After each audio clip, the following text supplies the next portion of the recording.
One of my personal favorite builds that I used during the pre-release play period of Diablo 4 Vessel of Hatred was a straight up Jaguar build that is centered all around hitting really fast, racking up critical hits, never running out of vigor, and getting as much mileage out of your ultimate as possible while still having enough survivability to not simply shatter as a glass cannon. Here's how to craft it.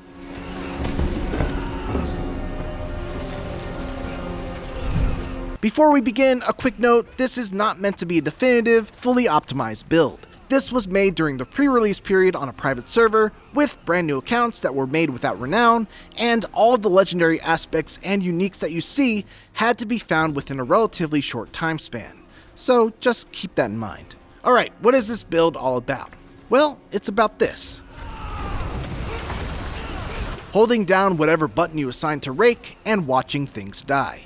It'll take some work to get it to this point, but once you're here, it's just a really satisfying and easy playstyle that allows you to be mobile, hit very fast and very hard, and feel like a badass. Which is what Diablo is all about, right? Let's start with the core of this build, the gear that you're going to want to make sure that this works in the Torment difficulties. First up, some important uniques. Loyalty's Mantle is a new unique that will greatly enhance your 2 Spirit Hall buffs when they match, which, for this build, they will, giving you more damage and more attack speed. Then there's Lochran's Talisman. This unique amulet will do a lot of the heavy lifting for critical strike chance, giving you up to a certain percentage for each point of your primary resource you have when you cast a skill. Since this build is focused on always having your primary resource at or close to full while you're still able to use Rake, you should always be maxed out on this crit chance. Now some legendary aspects to look out for. First up, Duelists. Since attack speed and ferocity are going to be such a big part of this build, having your maximum ferocity increase even further will always be helpful.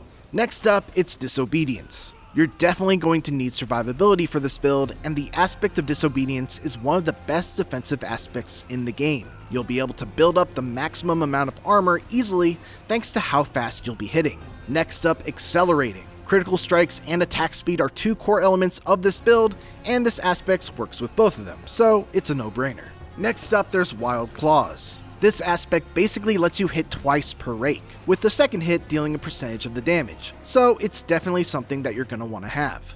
If you don't have Lochran's Talisman, the Ruthless aspect is a decent replacement to get your crit chance a big boost, with it increasing your crit chance every time you use a Jaguar skill for each percentage of the enemy's missing life, actually making it better in certain situations, like against bosses. Edgemaster's aspect is a very solid aspect for a bunch of different classes, and Spiritborn is no different. Like I said before, with this build, you should almost always have your primary resource full, so you should get the max damage benefit from it all the time. And finally, there's the aspect of Plains Power. Since you'll be attacking so quickly, a 25% chance to spawn a circle on the ground that keeps your ferocity steady and also grants you bonus damage based on how many stacks you have is definitely something you should aspire to get. Moving on to a new element of Diablo 4 Vessel of Hatred, runes. One of the big runes that you'll want to look out for is the Sur rune, which grants offering whenever you cast the same non-channeled spell 3 times in a row. Since you'll be casting Rake so quickly, this will fill up fast.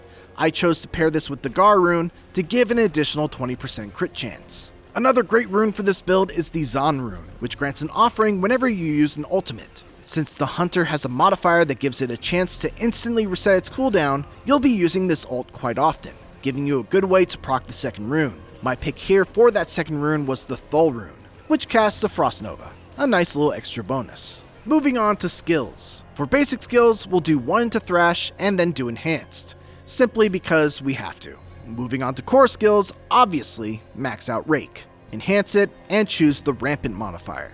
For the rest of the skills in this category, put 1 point into Vigorous and 3 points into Balance Exertion for some extra damage to Rake. In focus skills, do 1 point into Soar with a point for Enhanced and the Replenishing modifier. Soar is a very versatile skill that lets you engage, disengage, and also makes enemies vulnerable with the Replenishing modifier. You should also max out Ravager, enhance it, and use the Measured modifier, which will help with your Vigor generation and make you zip to enemies to reduce downtime. For defense, max out Counterattack, enhance it, and get the Reinforced modifier.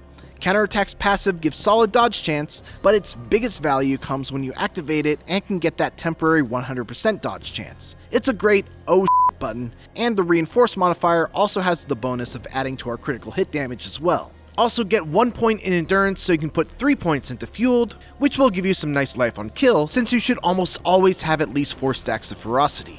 And then put 3 points into both Patient Guard and Auspicious for some extra survivability. We're actually not going to take any usable skills from Potency, but do max out Potent and Furnace to enhance your Jaguar skills and Ferocity. For the ultimate skills, the Hunter is one of the core parts of this build, so max it out and get its 2 modifiers, which will overfill your Ferocity by 4 and also have a 40% chance to instantly reset its cooldown, with that chance diminishing by half every time it works. Also max out Resolution, Sustenance, and Initiative for 3 great perks that will work whenever you cast your ultimate.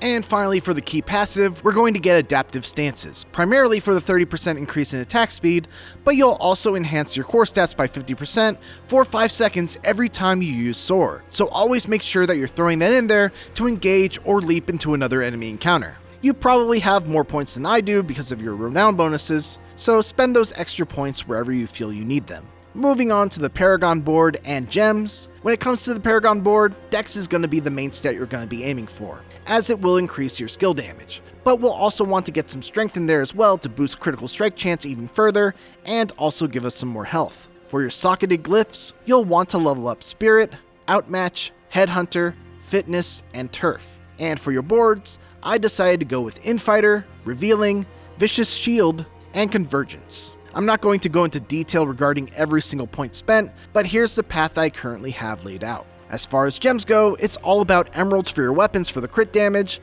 emeralds or rubies in your armor for the dex or strength, whichever you need more, and skulls in your jewelry for the armor. Finally, tempering.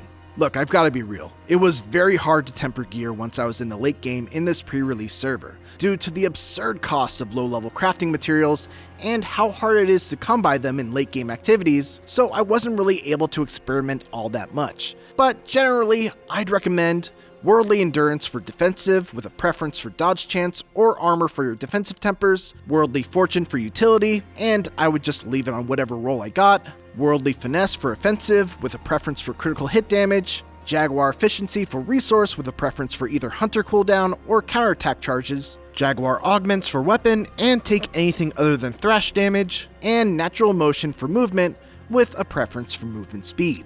And that's a general rundown for our Jaguar Spiritborn build in Diablo 4 Vessel of Hatred. Thanks for watching, and for more Diablo 4 Vessel of Hatred, make sure to check out our other guide to see how to make a Poison Thorn build for the Spiritborn. And for everything else, keep it here on IGN.